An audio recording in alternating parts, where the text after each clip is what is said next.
Do, do, do, do, do, do.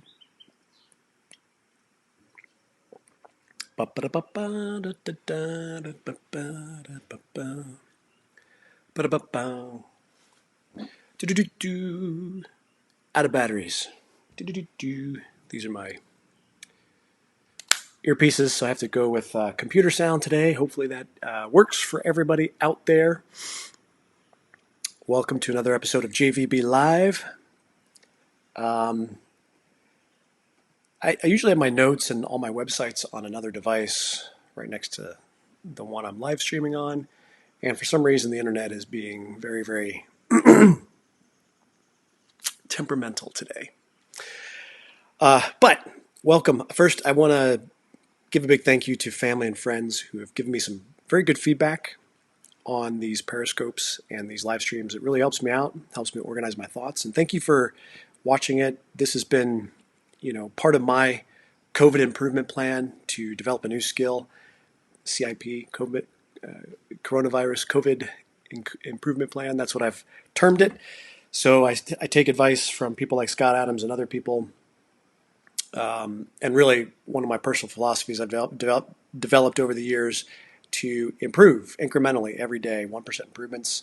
That's what I'm trying to do with this live stream, is to get comfortable talking on my feet, preparing for big topics, going through the news cycle, and getting it down to a science. I kind of went through my process yesterday of what I do to prepare, because I realized I hadn't really done that.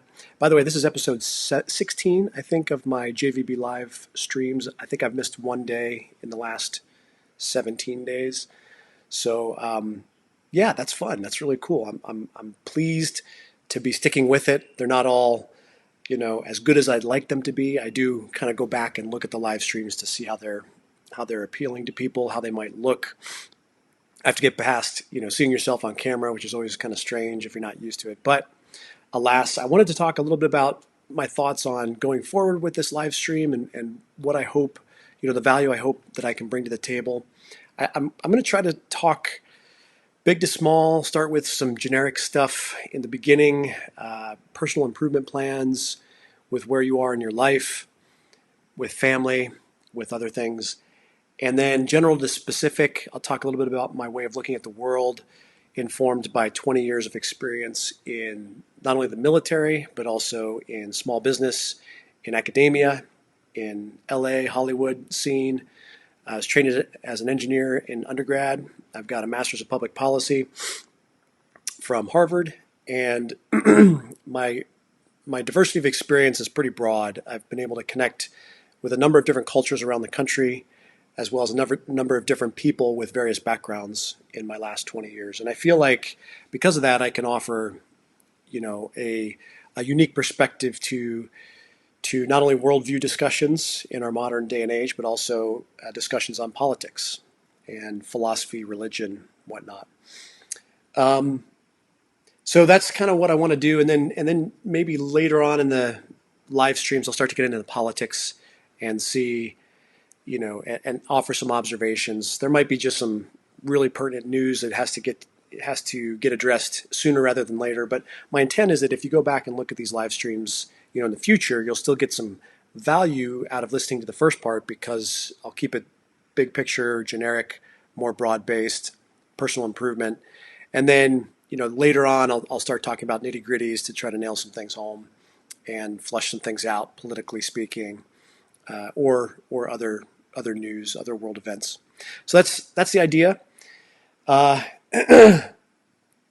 So personal improvement plan. I had a good exercise this morning. I think that, my goal was to pick one or two things that I was going to improve on or learn during this COVID stay-at-home order. And I've said it the last couple of days, but the things I picked, I wanted to learn about the stock market, and I also wanted to learn how to live stream and do this kind of thing. So thank you for joining me on one of my personal improvement plans, my COVID improvement plan. These live streams, like I said, number 16 this episode. 17 if you include my Hello World little stream a couple months ago just to test out my software. And it was a really hard step for me to actually jump into this live stream. I just want to get personal for a second. I did a show, an episodic podcast show, about 12 years ago with a buddy of mine from college. We both lived in LA at the time, and we both thought about a number of different things differently, but we were friends, and we wanted to uh, exemplify a civil way in which we could dialogue about things we disagreed profoundly on, and yet still be friends at the end of the day and not assume the worst of the other person. And we did that for about a year, and I had a great time, and it was two of us. And so, what happened is I moved on to the East Coast. The project kind of fell by the wayside, even though both of us had desires to continue to do it. And then I realized that if I wanted to get back into episodic broadcasts or shows, that I may have to just do it, nothing against him. I just may have to start it up myself, because it was too easy to kind of make excuses because the other person's schedule doesn't allow it right now, or their life, where they are in their life doesn't allow it. And so I was very used to the format of playing off another person in a dialogue, and that's what most of our experiences are when we talk about these topics. Is it's in a dialogue with somebody, whether it's a family member or a friend, and you go back and forth, and maybe it's civil, maybe it degrades into emotion, high emotion. That's certainly true during the holidays, as we're reminded of every year. So doing this, just by myself and with notes in front of me, and going through the news myself, and kind of organizing it, was intimidating. And so I realized that the hardest part was just jumping in and starting. And once I did that, I started to get more and more confident and more comfortable doing it. And they're certainly not the high quality I'd want them to be, but my goal is to get 1% better every day. And that's a general goal I have for all of my life, is to get 1% better at whatever it is every single day. And if you know anything about compounding interest with finance, then you'll know that if you basically compound 1% improvements over time, you are going to have an exponential improvement down the road. And so I did the math. In 1 year, if you steadily get 1% better each and every day, you will be 37 times better than when you started. 37 times better. So imagine anything in your life that you'd like to improve on, and imagine being 37 times better at that. So that's this power of this philosophy, and I learned this a lot in James Clear's book called Atomic Habits, which was recommended to me by one of my pilots in the unit that I am still a reservist in, and that book is phenomenal.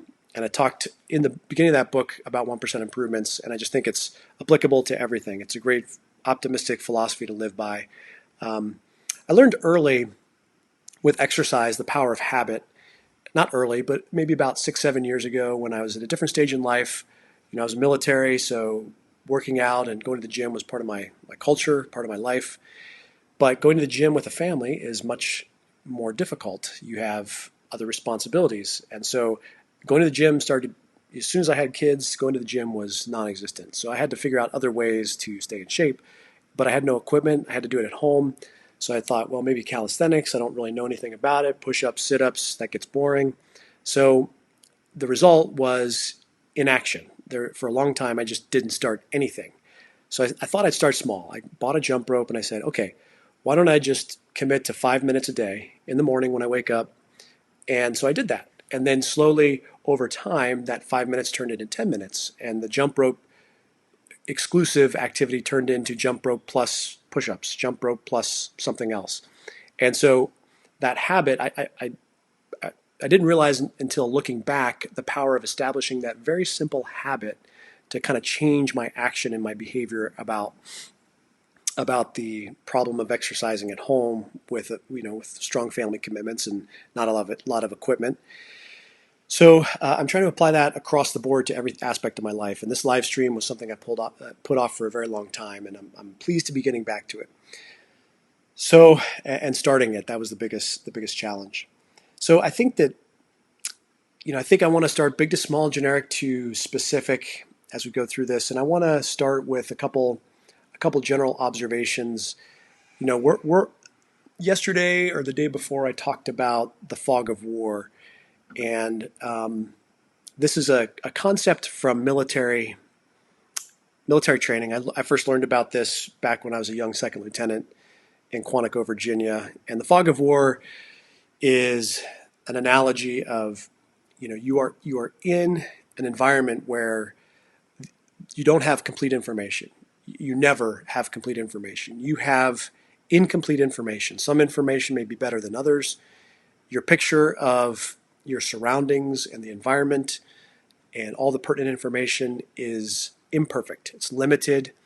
And as a commander in combat, you have to work within that fog of war. You have to, number one, recognize that it's there. And number two, execute the best decision making you can based on the current information you have, realizing that you're never going to have complete information.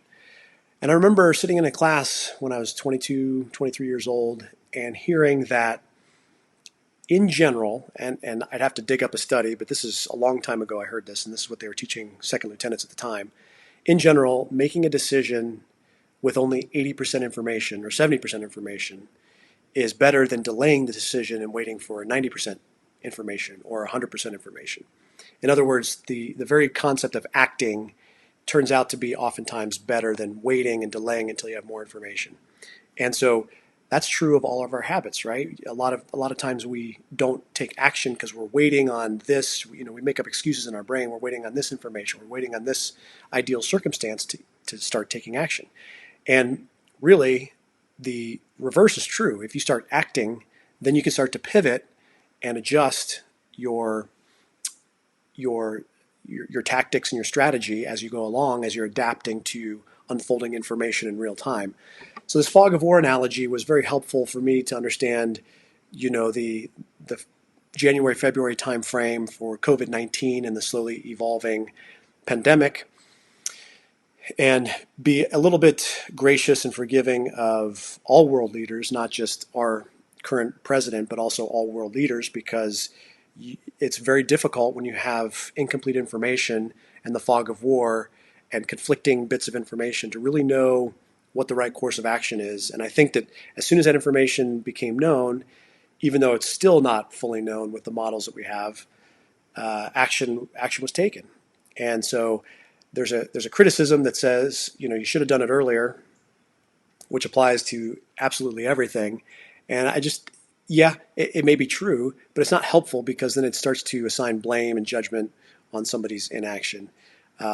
Certainly, people are responsible for their own actions or their inactions, but I just think that the fog of war, sometimes, the right action is to wait. Sometimes that's true, and there might be a specific reason for that.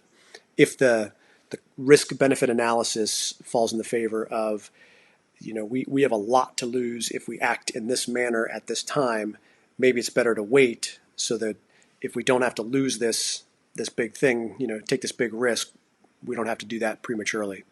So anyway, this fog of war analogy I thought was very pertinent because I think it applies to all of our lives, with how we think about the world, how we interpret the world, how we make sense of things in the world.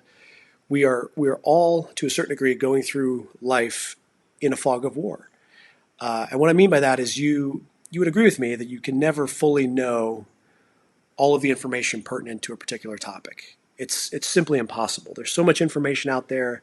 Imagine all of human knowledge about a particular topic, about a particular religious viewpoint, about a particular philosophy, about a particular topic, a political topic, a policy proposal, any discipline academically. Just imagine the body of human knowledge, and it's impossible to get exposure to all that information in the course of any person's lifetime. It's just impossible. So you have to make decisions about what you believe, about people, about the world, about reality, based on limited information. In other words, you are kind of going through life in this fog of war in the sense that you have incomplete information, and you always do. You may build more information, and that may adjust your decision making on your commitments. But at the core, we're all kind of going through this life in a fog of war. Now, in the fog of war, and I'm just going to use this military reference, when we do a mission, and we do a mission planning, and I did quite a bit of that in my capacity in the military, you will do a mission analysis, and you'll look at the environment, you'll look at what you're supposed to accomplish, you'll look at the enemy situation, you'll look at the friendly situation, and you'll build this picture in order to make a plan to execute and accomplish your mission. And so we practice this all the time, as you can imagine. The military does this. That's their bread and butter. And there's a saying that we used to have in the military, which was, be careful of becoming a self-licking ice cream cone. And what that meant was you develop a plan, you've done your mission analysis, and you come up with this brilliant, beautiful, perfect plan. And you've thought everything through, and if this happens, then we'll do that, and this and that. And then what happens is you start to inevitably and kind of unconsciously fall in love with your plan. So that if something happens, if there's some shock to the scenario or to your execution, and you are locked into your plan almost irrationally, then the ability to pivot and react in real time to that shock goes down, and you can start to have failure, mission failure. And so we called that the self-licking ice cream cone, in the sense that we wanted mission planners and executors to be prepared for big contingencies, for big shocks to the plan. And if things completely fall apart and don't go as you expected, think about that ahead of time and what your course of action is going to be. And that could include, we're going to come back and regroup and figure things out. That could be, we're going to call in support from this other unit. That could be a whole number of different ideas. But the point is, if you don't kind of plan for those shocks or those big contingencies and keep your plan flexible enough to adapt to any kind of unforeseen circumstance, then you're more likely to experience failure in the execution. So I think this is a good way of making sense of the world. This analogy with mission planning and with the fog of war and the self-licking ice cream cone. And let me see if I can build the case. So we all know that there's more human knowledge than we can possibly digest in any lifetime. So in a sense, we're walking through life in a fog of war. Now, it's a loose analogy. It doesn't work completely, but hopefully this helps illustrate the point. We come up with our own narrative, and whether we realize it or not, it's kind of our own narrative. We may take ideas from this thinker, from this philosopher, from this famous person, or from family members, or from a religious background, and we may latch onto that and agree with that. But we are still drawing our own narrative, and in a real sense, we're making our own sense of the world. And that helps us to understand things. It helps us to incorporate new information and process it. And of course, I've talked about this before. Anytime you have a few data points about anything, and you draw a narrative through those data points, and you come up with a narrative, you start to exclude information that might be pertinent to your decision making and your worldview and your narrative. So this is the same thing as what happens in life. The same thing as what happens in a plan. We draw a narrative plan, and so in the world, we make sense of the world. We kind of figure out our own personal worldview, and then in the process of doing that, we don't even realize we're doing it, but we're starting to exclude subconsciously information that might be pertinent to that world plan. And we do so through things like confirmation bias and cognitive dissonance, some biases that are universal in the human condition. And so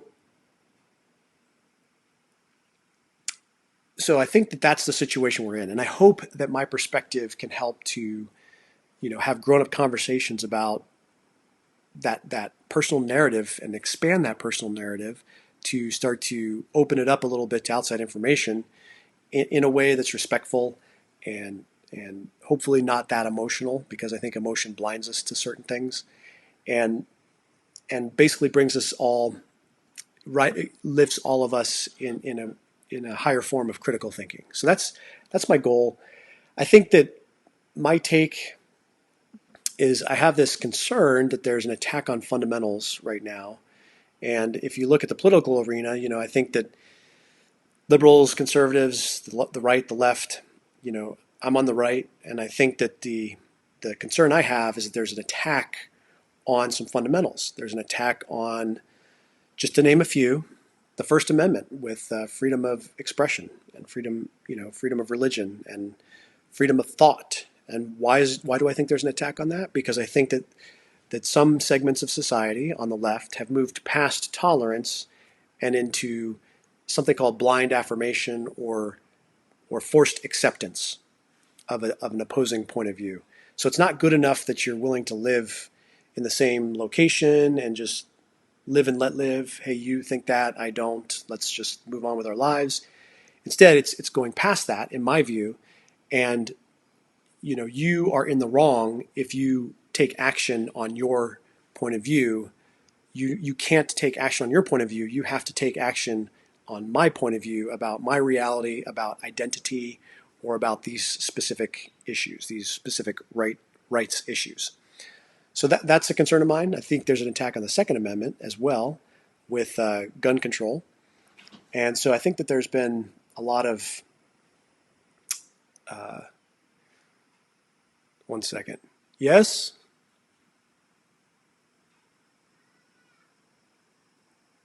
Yeah. It's okay. No, you can go.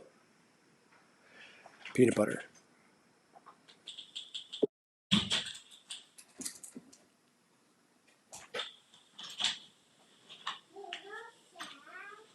Okay. So we're back. So I think my concern is that there's an attack, and I'll go even further. I think there's also an attack on the right to life, liberty, and the pursuit of happiness. So if you have a right to the pursuit of happiness or the right to life, I think there's an attack on that. And specifically, I'm talking about social issues like abortion. So I view the pro-abortion stance as I view it as at its core, not deliberately, but in effect, an attack on a fundamental. So now, are these attacks intentional?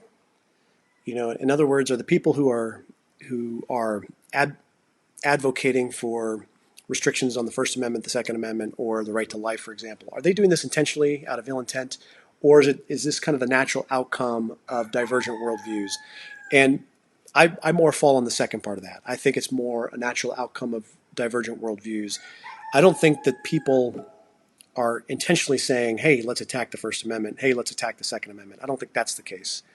I think that they're naturally gravitating towards that because of their slightly different narrative that they've constructed in their own mind. And like I said, the goal of this live stream is to help you, open up and consider information that's maybe outside of your narrative that may be pertinent to your decision making. And, I'll try to be honest and do it myself too. I feel that my background, like I said, is helpful maybe in leading these discussions. So the other thing I've been trying to do is the stock market, learning the stock market, my personal improvement plan, my COVID improvement plan. And one thing I'm appreciative is what you learn about yourself in terms of your emotional state. So I've mentioned this before, but humans, there's a lot of science, social science to back up the fact that humans are about twice as risk averse as they are to realizing gains. So in other words, it's about twice as difficult emotionally to lose $100 than to gain $100, loosely speaking. And so in the stock market, you see this quite a bit because it's much harder for you to cut losses than to protect your gains. And I'm realizing this in real time. And so what I've had to do is disengage with the charts, disengage with the graphs, walk away, do something else for a little bit, clear all the emotion, because you can go through a variety of emotions: anger, upset in your own decision making. You made a bad call. You should never have bought it at this price. You should never have sold it at this price. And all these emotional things that go into your brain. And I'm a big advocate that emotion blinds. And so I think that the people who are more likely to lose money are people who can't distance themselves from the emotion. And I think if you can build in a system, build in a habit to distance yourself from the emotion, then your resultant outcomes are going to be improved. And you can see this in relationships too. When you get into an argument with your spouse and you get very heated, or they get very heated, if you take a little bit of time away, you can realize the tempering of your emotions, and you can start to think clearly about things. So this is very common, but I appreciate that the dabbling in the stock market. And by the way, I'm only doing paper trading. You should always do paper trading first for months before you start to dabble with real money, in my view. Now, I have dabbled with real money, but it's very small amounts, and I don't do it very frequently because so far it's been a challenge for me with the real money. But with the fake paper money, I still go through a lot of emotions, and it's teaching me a lot of things about habits to distance myself from those emotional reactions, so I don't make rash decisions too often. Now, I can't pretend that I won't make a rash decision here and there because that's just human nature. But I'm trying to minimize my rash decisions and think as objectively as I can about the financial situation I'm in with this paper monopoly money in this trading experience.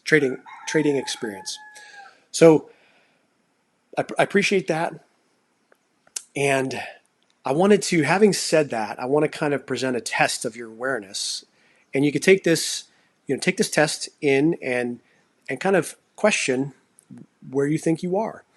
This was really eye-opening for me because of one particular issue, and I'll talk about the issue in just a second. Actually, maybe I'll talk about that now. So the issue is the minimum wage. I had always heard, and this is going back several years, so for maybe the first 15 years of my adult life, 20 years of my adult life, I'd always heard advocates raising the minimum wage because people can't live on a minimum wage or support a family on a minimum wage, as it currently exists, or, low wage. And I always kind of just thought that argument was valid. I thought there was a case to be made, the people who are low skill, entry level, as they grow older, you'd want them to have enough money to, pay rent and buy groceries and, maybe support a family. It wasn't clear to me that, I think subconsciously, or kind of in the back of my mind, I was thinking, well, hey, why don't you just get promoted or advance your career, learn new skills to get higher paying positions? So you start minimum wage when you're young, and then as you grow up, you start to get into higher wage positions. But maybe certain people aren't suited for that, and they're low skill people, and so they, it makes sense that you'd want to protect that subset. I really had never heard of the counter argument to the minimum wage until I listened to people like Thomas Sowell or Peter Schiff on some of the online podcasts on YouTube. And I found out that the unintended consequence of raising the minimum wage is that now you have teenagers and young people who can't compete for entry-level positions. So as a result, they don't get work experience in some of their most formative years. And now their first job might be in their young 20s after college, or later in life when they have enough experience to compete against other low-skilled workers who are older. And the result is you have a delay in work experience, which is delaying, arguably, development of the workforce. So that's the counter argument. And I hadn't even heard that for years and years and years with the minimum wage arguments. And I found the counter argument, the reason against a minimum wage, to be frankly more compelling. So that's my personal example, and I thought that was so interesting. So I thought, okay, well, how many issues out there in the public realm are we really aware of the counter arguments? Are we really aware of steel manning, at least attempting to steel man the counter arguments or the other side? And one of them is abortion. One of them is minimum wage. One of them is universal health care. One of them is climate change. So these are big issues, and if you are on one side or the other, you may think you have a good grasp on what the opposition arguments are, and in some cases you might be pretty accurate, although maybe not entirely. But I found that there's this whole missing link in the public discussion. I think predominantly you see the arguments presented in the media that favor the left, that favor the democratic sides of the arguments. And you see much less discussion of the conservative or the right side of the arguments. So I hope that I can at least present fairly some of these other arguments that people will at least consider. And again, raise the dialogue to a grown-up conversation, not a fifth grade recess discussion. So just test yourself and see if you can right now think of the counter argument to abortion, the counter argument to universal health care. How about the counter argument to immigration? How about that? I do feel like a lot of these issues are oftentimes boiled down to false conflicts. What do I mean by false conflicts? I think with a lot of these issues, most people have the same desired end state. Let me use immigration, for example. I think most people agree that we need to be able to protect our borders and do something humane for the people who are already here, and to make a good pathway for those who want to come, make it less painful, make the incentive such that they don't want to come here illegally, but they want to come here legally. So I think most people agree with that on both sides. So then you have this false conflict where, because one side favors this process to do those things, for example, we first secure the border, and then we deal with the people who are here, and then we fix our immigration, our legal immigration structure, and then blah, blah, blah. This is known as comprehensive immigration reform, if you do all of them at once. So there's a sequence issue. One side says, hey, first we got to do this. This is fundamental. This is fundamental, and then we can start to negotiate these other things. The other side says, no. You need to do all of them together. You need to do all of them together. That's the difference. And because one side wants to do them all together and one side wants to do something fundamental first and then deal with the other stuff, you have shouting matches across the aisle that demonizes the other side. Hey, you guys are obviously, you don't care about this, and you blah, blah, blah, and you're anti-immigrant and you're racist. And the dialogue degrades into something that's just completely unhelpful. So that's what I mean by a false conflict. I'm trying to think of another example of a false conflict. Healthcare. I think healthcare is a false conflict as well. Everyone on both sides would agree that we want as universal as possible coverage with highest quality and lowest cost. So the principles are highest quality, lowest cost, near universal, if not universal. So I think both sides share that view. Is there anybody who doesn't share that view? Now, the way to get there is different. One side says we need to have the government provide the service, like a Medicare for all. So the government is the one that provides it, and they can make it universal fairly easily. Whether they can make it affordable, cheap, and high quality is a little bit debatable.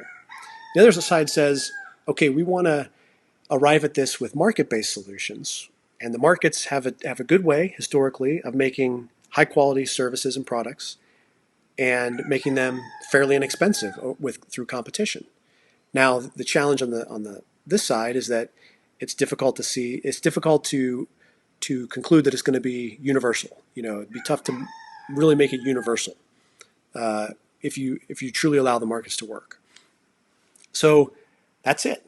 Now, because of those two differences, there's shouting matches across the aisle about, you want to have uninsured people, or you just want to have government control and give more power to the government.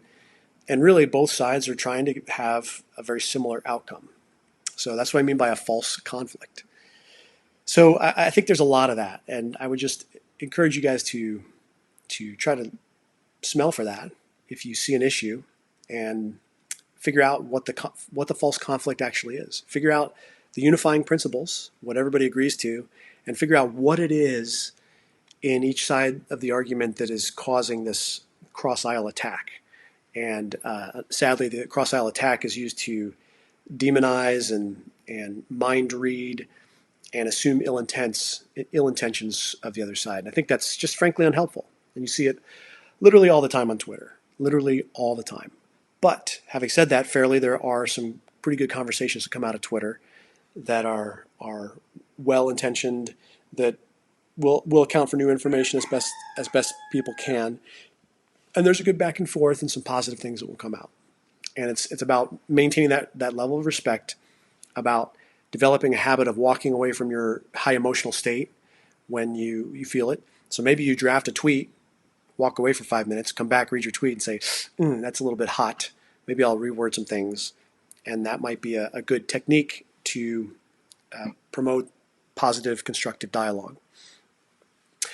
Okay, so that was a lot to cover. It took about 35 minutes. Now I want to turn to some other things. So models. I've been big on models. I think if anything, we're finding out that models are imperfect.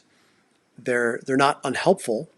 They're imperfect. They're almost always wrong to some degree. Now they might be wrong by a lot. They might be wrong by a little. And models are only as good as the assumptions you put in. And I think we're finding out that the assumptions that have been put into some of these models are, the best assumptions we possibly can make at the time, but they also might be very, very off and very wrong. So there's I talked a couple days ago about this Israeli mathematician, Isaac Ben Israel. This was reported in the Israeli media. Who he's a mathematician, so he's not an epidemiologist, and he concluded that we'd see the petering out of the virus about 70 days after the pandemic level at individual countries, after the initial ramp up. So he concluded 70 days. And through my Harvard connections, I got linked to this Medium article by a data scientist, a guy by the name of Ali Razavian. And I just want to read you some of this because it's pretty interesting. Now, I'm not saying this is right, so I want to say that up front. I just say that it's fun to see other critical thinkers from other disciplines come in and look at the methodology, look at the numbers, and offer some science-based, some data-based conclusions and some offerings on the models. Now, in the comments to this article I'm about to share, there's some other great thinkers who say, "Hey, you're off on this assumption. You didn't account for this," and they also make very, very valid points. But I do want to read you this to, or kind of go over this to help you see what it is that basically it's the second thing I've seen in a few days that corroborate this 70 to 75 day fall off rate for COVID-19. All right, so here we go. The reported number of COVID-19 cases seems unreasonably diverse and inconclusive. The main reason for it is that the asymptomatic cases are significantly more than the symptomatic cases, and that leaves huge dark data that overshadows every analysis.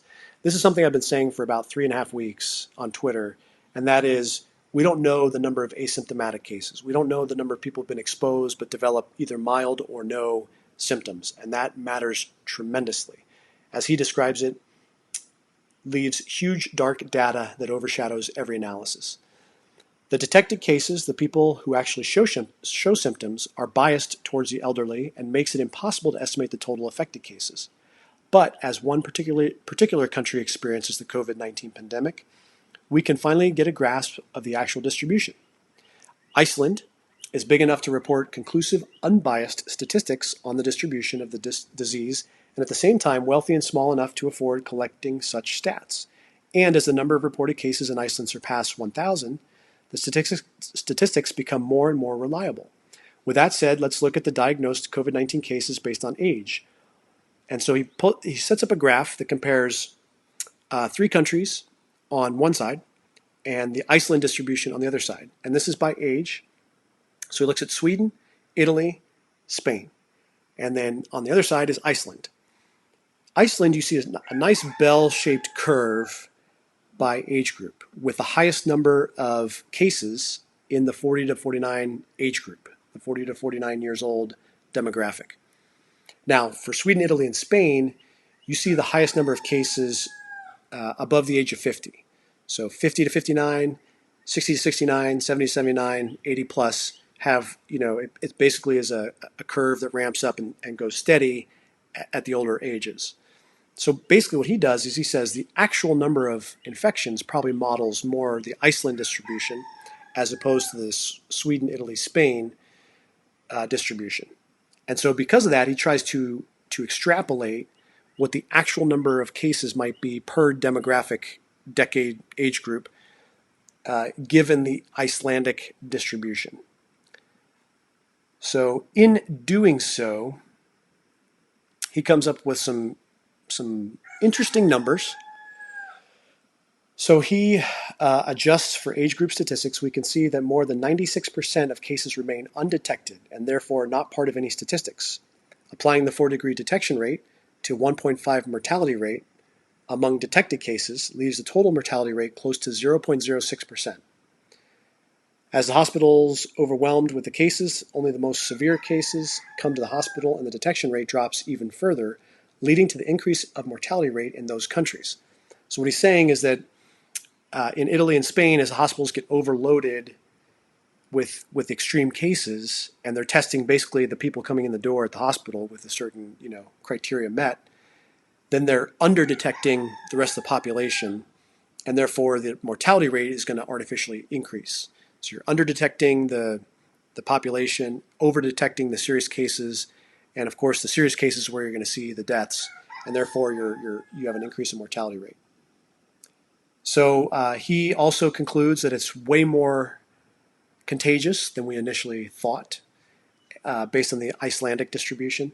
And then he also says that we fit a logistic curve to the data coming from the European and American countries with high enough cases confirm that if the disease is indeed out of control and it will spread and end in approximately 75 days from the day it started. So the 75 days jumped out at me because just a few days ago, this Israeli mathematician said 70 days. So it's a very close number where these two mathematicians / data scientists say the disease might end,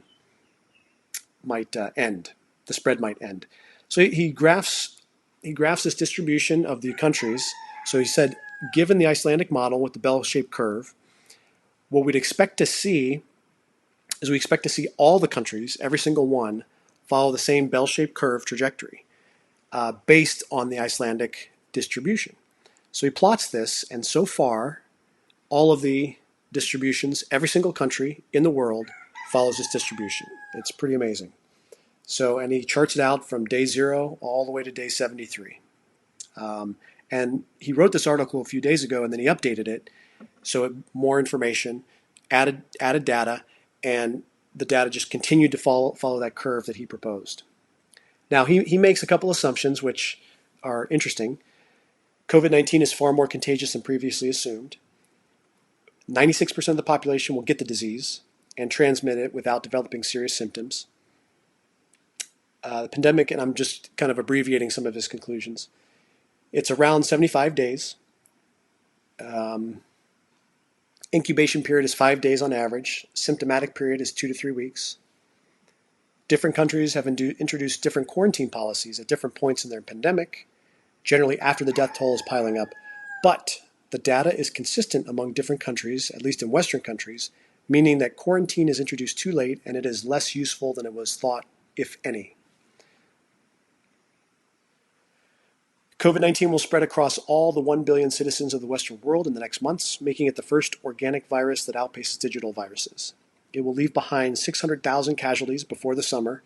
The United States will experience 180,000 deaths. Europe will see 400,000 deaths. Sweden will be around 6,000 people.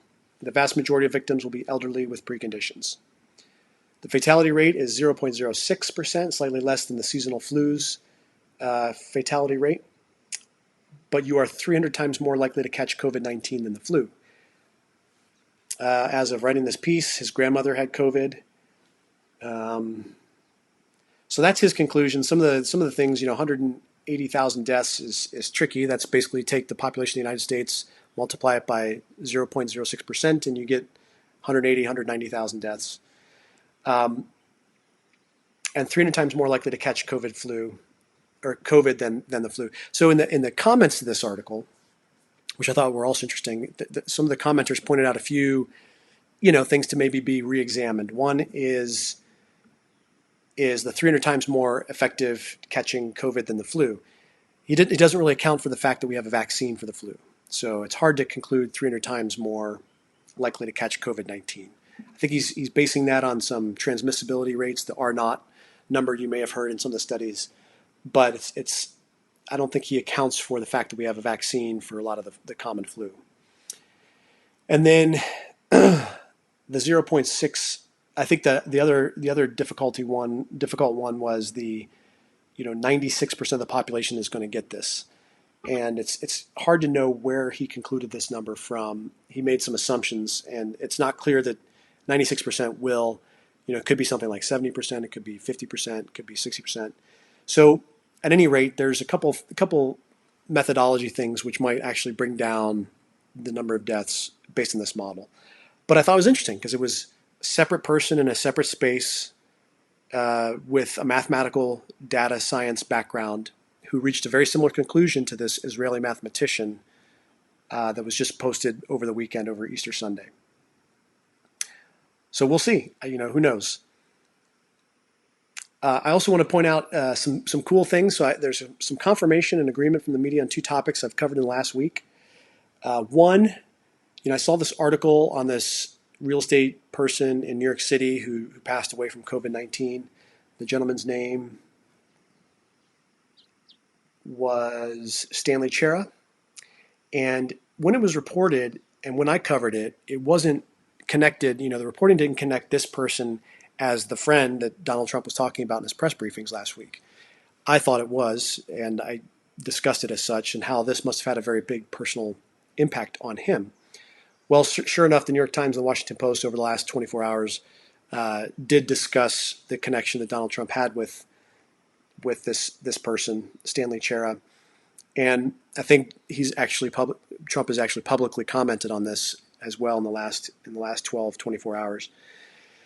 And so it was cool that, I saw that article. It didn't specify Trump's connection in the article, but having seen the press conferences and then reading this article, I put two and two together, thought it's plausible. This is the guy he was talking about. Turns out that's the guy he was talking about. So that was cool. That was a good confirmation. And then the other confirmation was, I picked out the New York Times reporting of Joe Biden Me Too versus Brett Kavanaugh Me Too. So the difference between Tara Reade and Christine Blasey Ford. And I picked out two dates that the New York Times presented, kind of broke this information to the public. I turned out to be a few days off on the Christine Blasey Ford. I think the article I pulled up was maybe 2 or 3 days after the initial report in the New York Times. But I read them side by side, and I read them in one of my previous live streams. And I did it because the treatment of the issue was so divergent, so different. And so today just in the last 12 hours, there's a great piece by Dan McLaughlin at the National Review that just rips apart the New York Times for this different treatment of Biden versus Kavanaugh. And I want to kind of read a little bit of it because I think it's worthy of a good look of how the media will treat different people differently. So this is Dan McLaughlin, the New York Times, and the title is "The New York Times Knows Nobody Believes It About Biden, Kavanaugh, and Sexual Assault." So, a remarkable thing happened Monday. The New York Times executive editor, Dean Bequette, I'll butcher his name, sorry, Dean Bequette, actually had to answer questions about his paper's very different coverage of sexual assault allegations against Joe Biden and Brett Kavanaugh. It did not go well. It is simply impossible to read the interview and the Times coverage of the two cases and come away believing that the Times acted in good faith or, frankly, that it even expects anyone to believe its explanations. The paper's motto, at this time, may as well be, all the news you're willing to buy. For all their lectures to the public about transparency and fearless independence, prestige journalists tend to be very reluctant to face accountability of their own. Ben Smith, who only recently left his position as editor-in-chief of BuzzFeed for a perch as media reporter for The Times, deserves credit for putting Bequette to some tough questioning. Let's walk through the Times' very belated report on the Biden allegations and Bequette's defense of that reporting. The article, blandly entitled, "Examining a Sexual Assault Allegation Against Joe Biden," this is what I covered a few days ago, ran on page 820 of the Easter Sunday edition of the paper. On the same day, the Times opinion page ran a much more visible op-ed by Biden himself on his proposals to reopen the country. When Biden entered the presidential race in April 2019, he was faced with a flurry of accusations by various women he'd interacted with over the years. The charges had a common thread. Biden has long been too free with his hands, with physical contact such as hugging and kissing and touching and smelling women's hair without regard to their personal space or consent. When the Times editorial board met with Biden in January, it asked him no questions about any of this, but it did press him over not being sufficiently aggressive in supporting Anita Hill's sexual harassment allegations against Clarence Thomas in 1991. Tara Reid was one of the women who accused Biden in early 2019, but at the time she did not accuse Biden of sexually assaulting her by penetrating her with his hands under her skirt, as she has now. Biden has never been asked personally to respond to Reid's allegation. The Times assigned multiple reporters to the story, but printed his campaign's formal denials without addressing whether it had asked Biden himself to comment. Its report expressed no concerns that there has been inadequate investigation of the charge. Smith started off by asking Baguette why it took until April 12th for the Times to even mention the allegations, which were made in a podcast interview on March 25th and reported at National Review and elsewhere within days. And this is the quote from Baguette. Lots of people covered it as breaking news at the time, and I just thought that nobody other than The Intercept was actually doing the reporting to help people figure out what to make of it. Mainly, I thought that what the New York Times could offer and should try to offer was the reporting to help people understand what to make of a fairly serious allegation against a guy who had been a vice president of the United States and was knocking on the door of being his party's nominee. Look, I get the argument. Just do a short, straightforward news story. But I'm not sure that doing this sort of straightforward news story would have helped the reader understand. Have all the information he or she needs to think about what to make of this thing. End quote. So much for all the news that's fit to print. This does not pass the laugh out loud test. Does any sentient being believe that the Times would have waited more than 2 weeks to even mention such an allegation against a Republican or conservative figure while it tried to figure out how to tell its readers what, quote, he or she needs to think about what to make of this thing, end quote? Recall its wall-to-wall instant coverage of the Trump Access Hollywood tape, which by the next day had a full news analysis by Maggie Haberman asking why Trump had not yet apologized. In Kavanaugh's case on September 14, 2018, before Christine Blasey Ford had even put her name to a public allegation against Kavanaugh, the Times published a 31-paragraph story on the then anonymous charge. 2 days later, the very day that Ford agreed to come forward publicly, the Times blared out a Cheryl Gay Stolberg story, which opened, quote, President Trump's bid to confirm Judge Brett M. Kavanaugh to Supreme Court was thrown into uncertainty on Sunday as a woman came forward with explosive allegations that Mr. Kavanaugh sexually assaulted her when they were teenagers more than 3 decades ago. Unlike here, and that's the end quote. Unlike here, the story led with the most inflammatory line in Ford's allegations. Quote, I thought he might inadvertently kill me, end quote, and contrasted that with what it described as a, quote, terse statement, end quote, from the White House, terms it did not use in framing the allegations against Biden. Then the Times complained that, quote, some of the president's allies on the right excoriated Ms. Ford, a registered Democrat, as a partisan, end quote. Here, regarding Reid, the Times reported its reasons for skepticism of her political motivations, supporting Marianne Williamson, then Elizabeth Warren, then Bernie Sanders, without putting those accusations in the mouths of people primed to be disliked by Times readers. The Stolberg article noted that Ms. Ford's account opens a window into the exclusive prep school culture in which Mr. Kavanaugh grew up. This is a common theme throughout the Kavanaugh controversy, that if other women had been assaulted or harassed by other prep school boys and frat boys in the several decades around the same time, or several states of the Eastern Seaboard, this was probative evidence against Kavanaugh that required some sort of national conversation. Dozens of such articles were published. The Times ran an entire piece on a letter Kavanaugh wrote to some friends in 1983, which it framed as shedding light on the, quote, the binge drinking culture of his high school. It ran another entire article on his high school yearbook. 2 Times reporters, Robin Pogrebin and Kate Kelly, published a book on the Kavanaugh allegations. When the Times promoted this project with a book excerpt in September 2019 on one of the flimsy similar allegations against Kavanaugh under the headline, Brett Kavanaugh fit in with the privileged kids. She did not.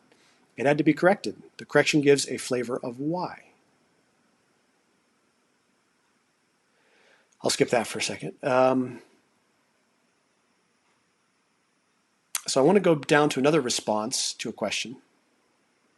Smith notes, since convicted lawyer Michael Avenatti pushed forward the charges of Julie Swetnick of Kavanaugh's involvement in gang rapes, the Times wrote that story the same day she made the allegation, noting that none of Ms. Swetnick's claims could be independently corroborated. Paquette's response?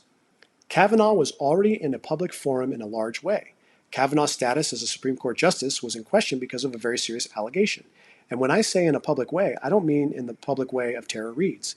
If you ask the average person in America, they didn't know about the Tara Reade case. So I thought in that case, if the New York Times was going to introduce this to the readers, we needed to introduce it with some reporting and perspective.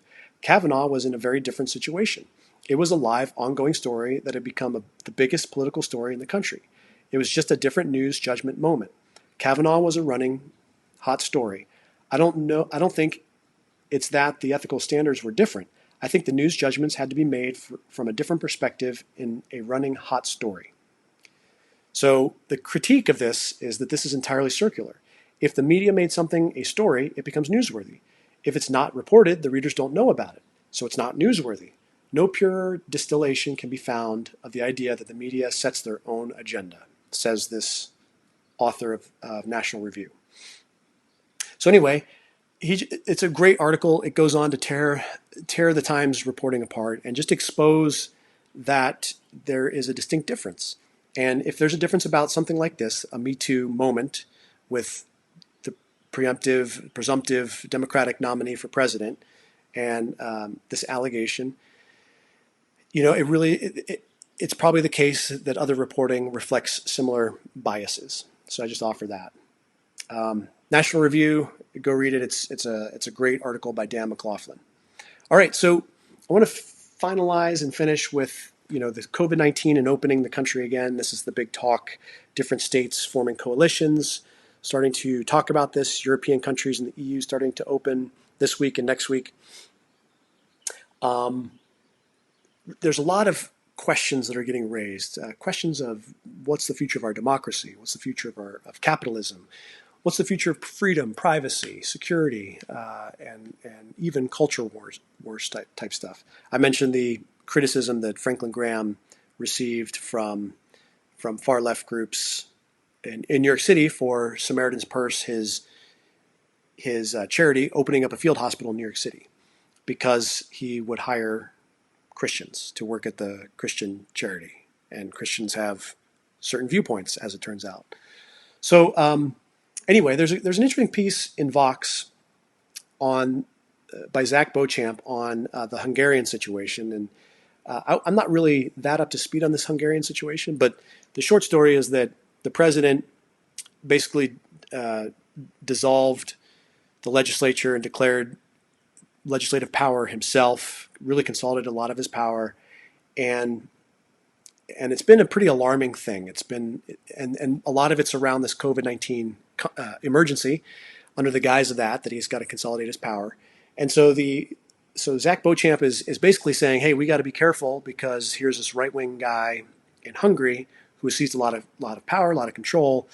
Hey, other countries, watch out. And then, of course, Trump makes a statement that he might force Congress to go into recess so he could do recess appointments.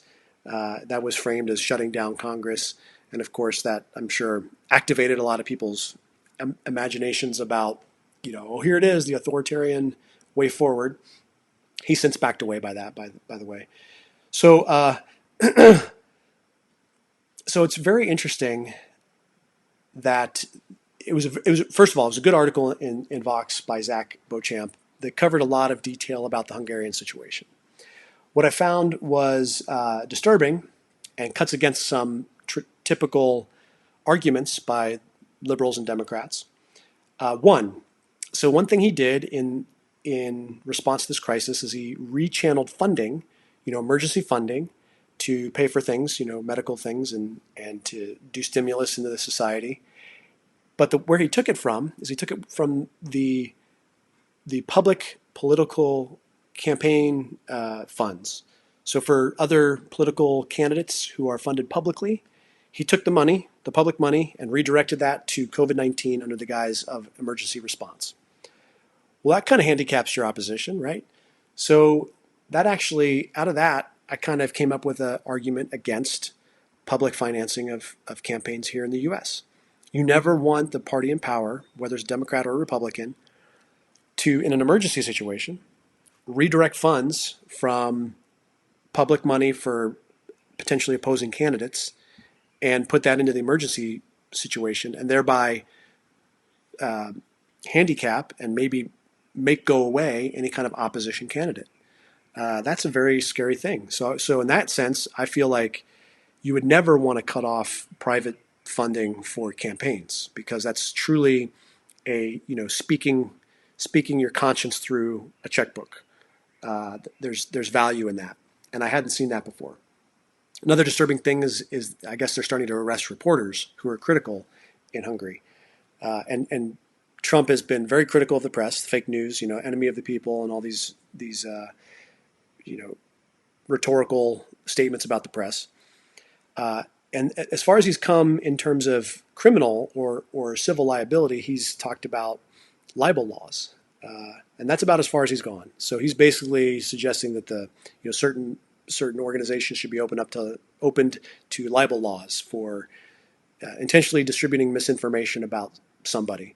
And frankly, I don't know how I feel about that. I mean, I think that the power of the press to impact somebody's reputation it's tremendously powerful to do that. And to do that unchecked without any kind of risk seems to me maybe a mistake. Maybe you'd want to have a check in there, a check and balance in there, and maybe that's libel laws. I'm not sure. I don't know how I feel about it. I'm undecided, but I can see the argument forming that might make sense. And then, this consolidation of, this tyranny of the majority is what I'm fearing. And for a while before this crisis, I feel like the Democrats were actually wanting tyranny of the majority. There was a big attack on the Electoral College because that lost the election for Hillary Clinton. So she won the popular vote, but lost the Electoral College vote. And so there actually was a convention of states. I'm told there's a convention of states effort to do away with the Electoral College. And the Electoral College is a federalist system, meaning that it's designed to protect the minority from the majority. So tyranny by the majority. And that's kind of what we're seeing in Hungary is tyranny by the majority. This president who's assumed power, he's got control of the legislature. They're basically on his side. There's really no opposition. So they're in the majority and they are forming tyranny. I mean, that's as clear as day. So why would you want to dismantle structures in our own country that are designed to protect against that? I don't think that's a smart move. Then this culture thing that got put into it, the legislature was considering a law to nail down people's genders based on their birth gender, their birth sex. And there's kind of a throwaway line in the article that said this does away with thousands of people's identity. And I thought that's kind of funny because how is your identity tied to whatever's written on an ID card? That doesn't make sense to me. I think this identity argument, I'll talk about that at some other time, but it just, that whole identity argument is weak to me. That's just upfront how I feel about it. And then it does mention this article by Harvard Law School professor Adrian Vermeulen, who I did hear this article report on. He wrote an article in the Atlantic, and he's a conservative guy at Harvard Law School, and he basically was advocating for a movement away from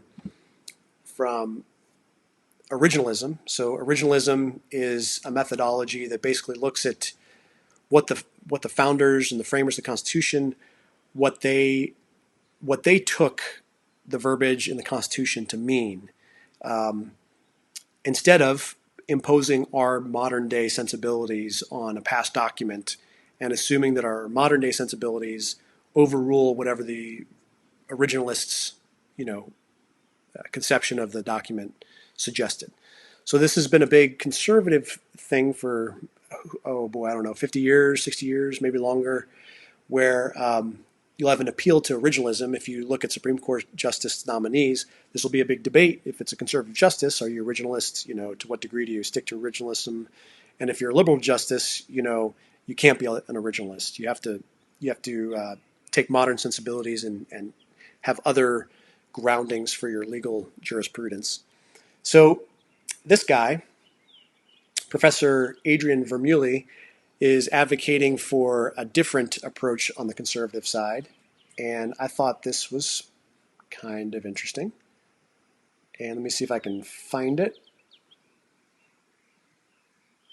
Here it is. Okay, and I just want to read just one thing, one highlighted bit from this article. Again, this is from Professor Adrian Vermeulen, Harvard Law School.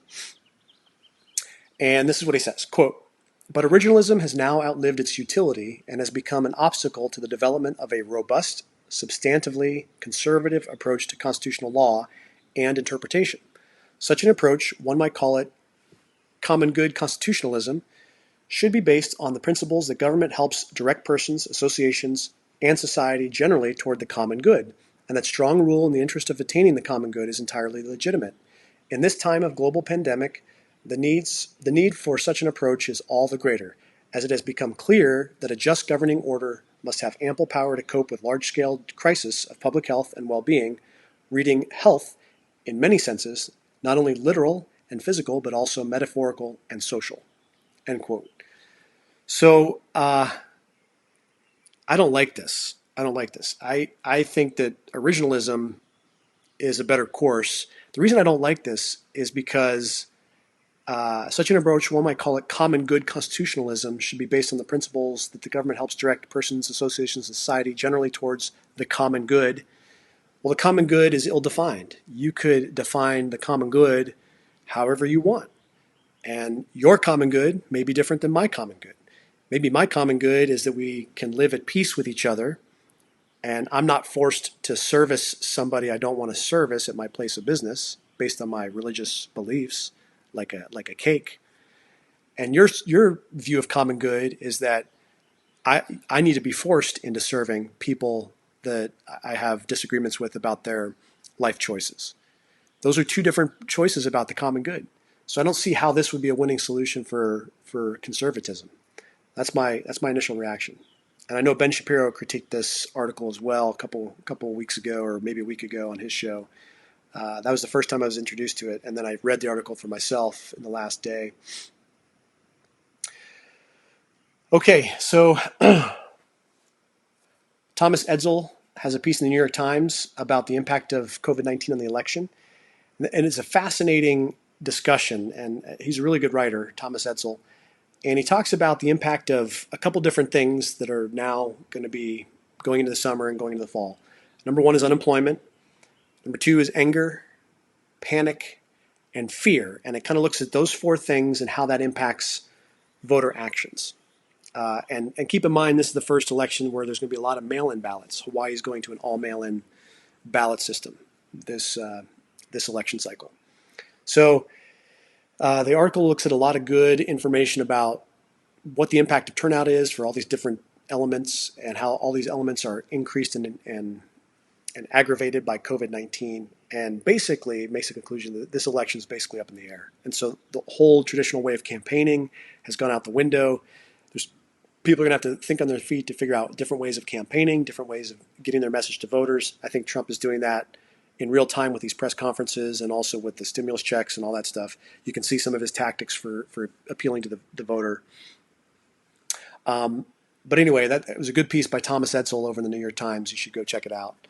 I'm running out of time, so I want to skip some of this stuff. But CNBC had a piece citing as many as 7.5 million small businesses may go under, and that would include 3.5 million in just the next 2 weeks.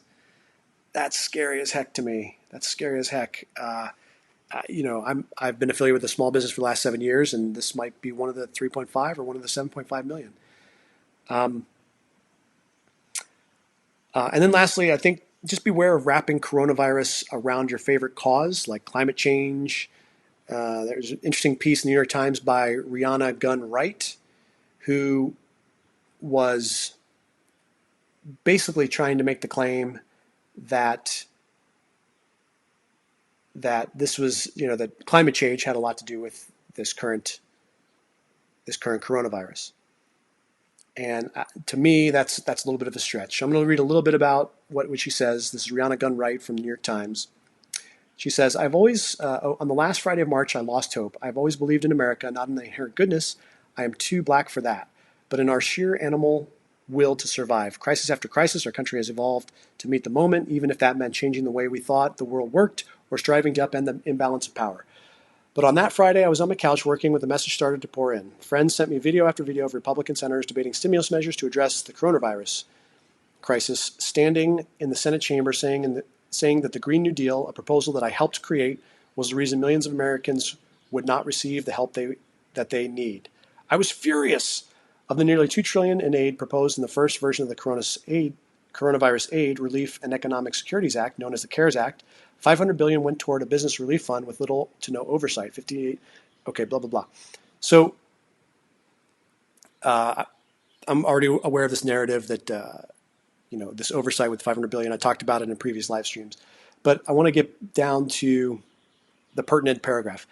Pandemics like the coronavirus may occur more often when climate change is unabated. Warming and changing weather patterns shift the vectors and spread of disease. Heavily polluting industries also contribute to disease transmission. Studies have linked factory farming, one of the largest sources of methane emissions, to faster mutating, more virulent pathogens. The same corporations that exacerbate the climate crisis are literally helping to create deadlier diseases more quickly in a world that keeps changing how they spread. Now, I heard this idea of climate change from a friend of mine who used to be a Republican, now a Democrat. And it surprised me because I hadn't heard it before that, climate change is going to lead to more viruses. Maybe that's true. But it was said with authority, and I was like, where's that conviction of authority? So luckily, this article has some links to some other references to lead to this conclusion. And one of them was an NPR piece, which I imagine that's where my buddy heard it, on NPR. I don't really listen to NPR that much. And it kind of explained this thinking of that climate change might lead to increased pandemics. And the person who did it he's at Harvard, and he's a pediatrician studying the impact of climate change on health. I thought that's interesting. So a pediatrician is the one studying this. It's not the background I would think would be studying something like this. And you'd really have to explain the causal link between all these things. I understand the narrative. I understand the story behind it. I do. But having the story is very different than having hard data that things are causal. So I was going through the links, and I didn't see anything that was really causal that suggested that there was a causality between climate change and transmission of diseases. So I thought that was kind of a weak thing. And now the reason I mention this is there's going to be attempts to link this current coronavirus pandemic to your favorite cause, climate change, socialized medicine, perhaps, comparing Europe and their response with socialized medicine to our response with our non-socialized medicine. The freedom dividend from Andrew Yang, universal basic income, that's going to get brought into this. Socialistic, government control of industry, private property, all these things, whatever your favorite cause is, this emergency is going to be an opportunity for you to create a narrative and an argument for why your point of view should win out. Caution. I don't think it's worth it to throw out 3.5% unemployment that we had 2 months ago and a roaring economy with pretty high job satisfaction around the world. I don't want to throw that out because of a black swan shock like this. Nothing was broken. I don't think we need to fix something that wasn't broken. That's my personal view. I would like to clarify, lastly, I'd like to clarify my positions and thoughts on Trump. I noticed that the Washington Post, when I was doing my prep yesterday, had the top three pieces. They've since changed their homepage, but their top three pieces started with the word Trump. Trump this, Trump that, Trump this. All of them were not entirely flattering of the president, as you could imagine. And I thought, that's so crazy. I want to clarify my positions, my personal positions and thoughts on Trump, so that we can get that out of the way. I'm oftentimes finding myself in a position to defend Trump. Now, I think Trump is a unique character. I tend to agree with Scott Adams' assessment that he brings a very unique talent stack to the White House that we've never seen before as a master persuader. And he uses what hypnotists get trained in, some of the things they get trained in, sales people, what they get trained in, Thinking Fast and Slow by Daniel Kahneman, Cialdini, who wrote a famous persuasion book many, many years ago. So Trump is a sales guy, and he has mastered a lot of those techniques. One of the techniques he's mastered is pacing and leading. He's paced and led people all his career. And I feel like he has paced and led the public on issues like tariffs, on issues like China, and on issues like immigration. He is paced. In other words, he is connected with the public, not all the public, of course, but a segment of the public, and then led them to a conclusion that they may have been not as open to initially. So the big thing for me would be tariffs in China. I was like, we're wedded to China, whether we like it or not. That was my starting position. I studied China in grad school, and I thought the relationship was generally peachy. Then in my military experience, I started to learn some things that I was a little bit concerned about. And then with fentanyl and with this virus and with some other things, I'm starting to get more and more skeptical of our relationship, and I think decoupling might be a good way forward. Now, a lot of that is because Trump has changed my thinking over time on China. He's changed my thinking about tariffs over time. Changed my thinking on Syria, pulling out of Syria. So he has a really good way of pacing people and then leading them to maybe someplace they wouldn't start before or wouldn't consider before. And that's an interesting skill set. He's got a very, very good instinct on people and on emotion. Very good instinct. Now, having said that, he's brash. He is bombastic. He's cocky. He is probably has a pretty big ego. I would say. He tends to be bullying, and I've worked for about 40 different people in my career, whether it's in the military or in the private sector. I've seen literally 40 different leadership styles. I've seen this leadership style before, and I can't say it's not effective. It sucks for some people who don't get along in that environment, but it can be effective. I've seen it. And so I won't say that it's my preferred leadership style. It's not. The way I lead is very different than the way he leads. But there is a case to be made that there's a time and place for this kind of leadership to have an impact on our country. I don't think that everything Trump does is necessarily good. I think that the check thing, the Treasury thing, I said it yesterday in the live stream, was a mistake. I said it on Twitter publicly. I think that's a mistake. I think he says things without thinking them through. I don't think that's necessarily a good idea, but I also think that that's the basis with which I don't condemn him or think that he's evil by really tying every single little thing he says back and making sure that he pays for whatever he said. I just think he throws away certain words and certain statements and doesn't really think too much of them. So my position and thoughts on Trump, I think he's extraordinarily unique as a president. We've never seen this before. He has demonstrated success in 3 different domains. There's not many people who can do that.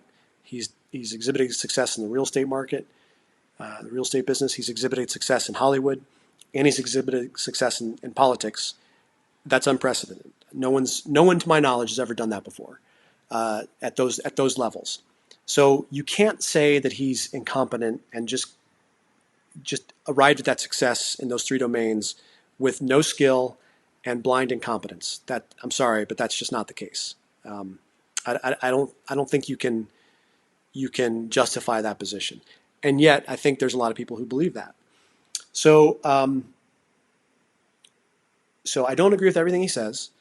I wish that he would go further in certain directions, and I'll say them publicly right now. I think he should go nuclear 4, generation 4 nuclear, clarify, Generation 4 nuclear, things like Bill Gates and Mark Snyder on Twitter, that's the way to address climate change. That would be unifying and not disunifying. So I hope he can do that. I hope he can really address healthcare costs. And I'm open to a hybrid, public-private partnership option where you have a baseline level and then you have private sector supplemental insurance. I'm open to all kinds of different ideas and solutions. Healthcare accounts, whatever they called it back in the day.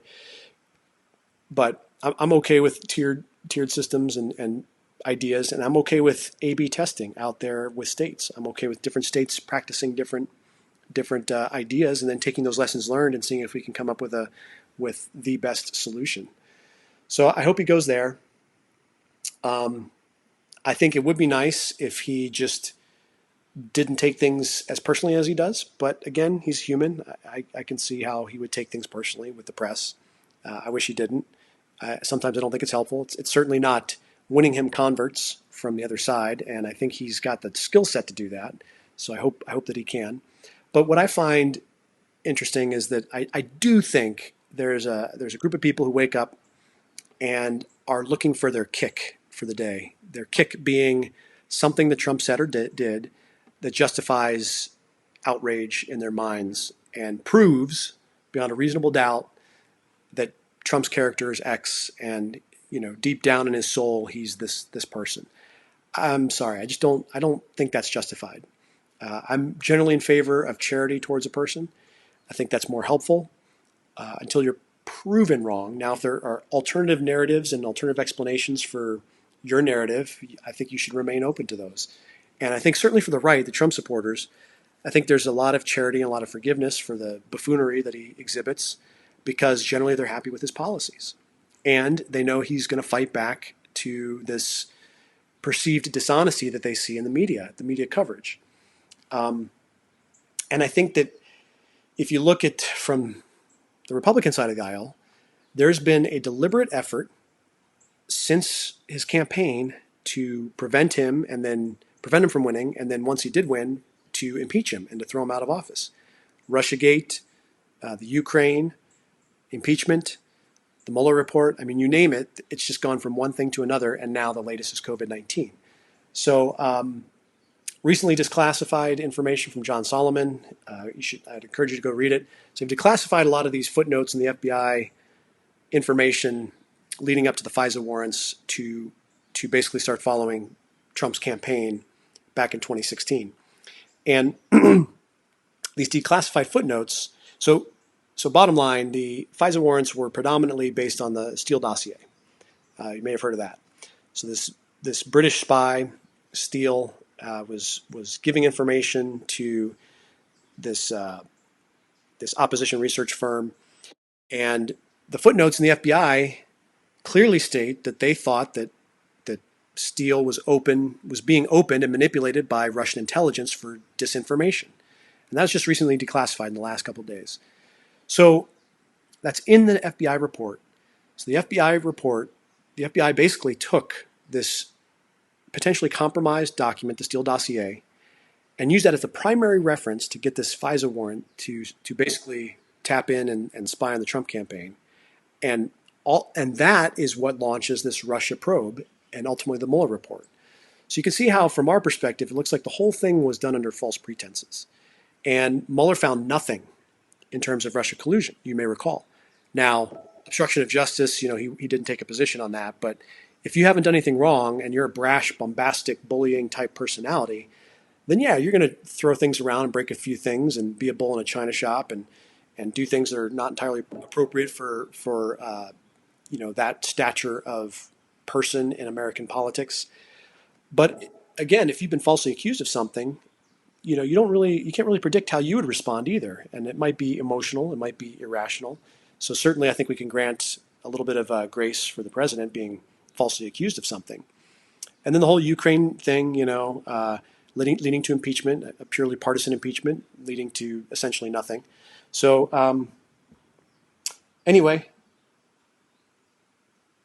that's all. I've got to run, and I hope everybody's good. I will follow up to, I'm sorry for the length. I will talk to you guys later and have a great day.